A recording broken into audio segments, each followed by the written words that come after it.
pangluhurna darajat hate manusia teh mun geus nepi kana puncak qalbun salim pikeun ngahontalna kuatan iman ku amal soleh sing nepi ka jadi rasa nalika milampahna ulah lesot eling ka Allah ku zikrullah sing bisa ngokolakeun harta jeung waktu pikeun ibadah.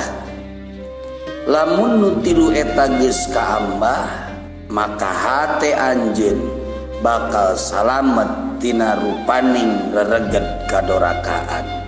Wallahu a'lam bishawab.